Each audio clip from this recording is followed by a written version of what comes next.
जय श्री कृष्ण। नेतृत्व निर्माण के और व्यक्तिमत्व विकास के अनेक पुस्तक पिछले कुछ दशकों में हमें देखने मिले, लेकिन 5000 वर्ष पहले भगवान श्री कृष्ण ने नेतृत्व निर्माण के जो मंत्र अर्जुन को दिए वो अद्भुत है। किसी भी व्यक्ति को यदि नेतृत्व करना है तो उसे कुछ तप करना पड़ता है, और उन तपों में एक महत्वपूर्ण तप भगवान श्री कृष्ण ने बताया, वाणी का तप, जिसको वांग्मय तप नाम से जाना जाता है। भगवान कहते हैं, अनुद्वेग करम वाक्यम सत्यम प्रिय हितंचयत स्वाध्यायाभ्यसनं चैव वांग्मयं तप उच्यते। अनुद्वेग करम का मतलब है जिससे किसी का उद्वेग नहीं होगा, जिससे किसी के मन में क्रोध की भावना नहीं जगेगी, ऐसे वचन बोलने चाहिए। सत्यम प्रिय हितंचयत, यह बड़ा महत्वपूर्ण शब्द है कि सत्य भी होनी चाहिए वो बात, लेकिन वो बात बड़ी प्रिय भी होनी चाहिए और हितकारी भी होनी चाहिए, और उसी के साथ साथ स्वाध्याय भी आवश्यक है।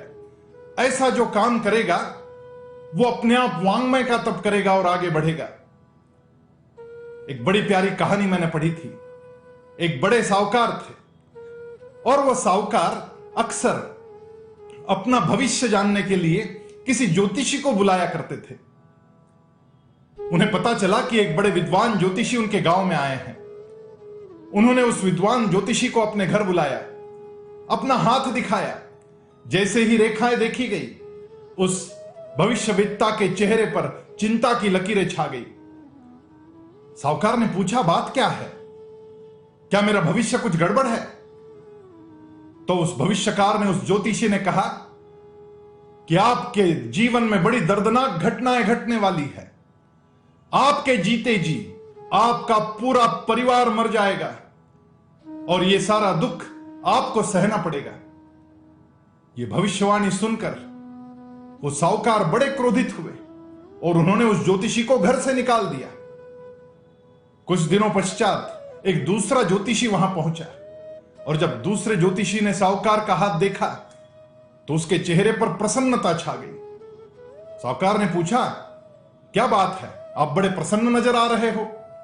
ज्योतिषी ने कहा कि आप बड़े दीर्घायुषी हैं। आपके परिवार में आप सबसे ज्यादा दीर्घायु लेकर आए हैं। आप बहुत सालों तक जिएंगे और बहुत सुख का उपभोग भी करेंगे। बात वही थी, सबसे ज्यादा जिएंगे, परिवार में दीर्घायु बनेंगे। ये बात वो ही बात थी जो पहले ज्योतिषी ने भी बताई थी। सिर्फ पहले ज्योतिषी के कहने की जो पद्धति थी वो नकारात्मक थी, वो अप्रिय बात कह गए। उन्होंने कहा कि सब लोग तुम्हारे परिवार के मर जाएंगे और तुम्हें वो दुख देखना पड़ेगा। और दूसरे ज्योतिषी ने कहा कि तुम सबसे ज्यादा जियोगे, दीर्घायु बनोगे। बात एक ही, लेकिन कहने की पद्धत अलग थी। बात सत्य थी, बात हितकारी भी थी, लेकिन केवल अनुद्वेगकरम वाक्यम, जिससे उस साहूकार के मन में उद्वेग पैदा हो, ऐसी बात पहले ज्योतिषी ने कही तो उसे अपमान सहकर घर से निकलना पड़ा। और दूसरे ज्योतिषी को इस साहूकार ने बड़ा पारितोषिक और इनाम दिया। हमें बात ऐसी ही करनी चाहिए जिससे दूसरों के मन में क्रोध पैदा ना हो। कई बार ऐसा होता है, जब हम मीटिंग्स में बैठते हैं, जब हम किसी सभा में, किसी बैठक में होते हैं, उस समय उस बैठक के कोई सदस्य बड़ी कड़वी बात कह जाते हैं। ऐसे समय पर उस कड़वी बात के मतितार्थ को समझना भी आवश्यक होता है और उसके लिए स्वाध्याय की आवश्यकता होती है। यदि हम किसी ऐसे बैठक में हों तो हमें वो बात इस प्रकार कहनी चाहिए कि वो शर्करावगुंठित हो। पाश्चात्य व्यवस्थापन पद्धति में एक नया थ्योरम बताया गया जिसे 3K सिस्टम ऐसा जाना जाता है। 3K का मतलब होता है किस, बीच वाले K का मतलब होता है किक, और तीसरे K का मतलब है किस। अपनी बात ऐसी बताओ जिसमें पहला वाक्य हमारा प्रिय हो, किस। दूसरा जो बीच वाला वाक्य है उसमें हमारी बात रखो, और जो चीज गलत हो गई है उस पर दिशा निर्देश करो।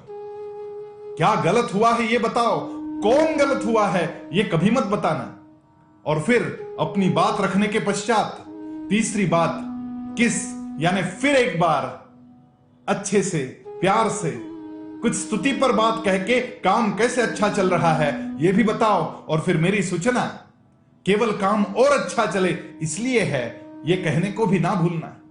जब ऐसी बात करना हम सीख जाएंगे तो हमारी बैठकें बहुत अच्छे ढंग से हो पाएगी और हमारा समूह, हमारी संस्था, हमारा परिवार आगे बढ़ेगा विजय की दिशा में। आइए आगे बढ़ते हैं और विजय प्राप्त करते हैं। जय श्री कृष्ण।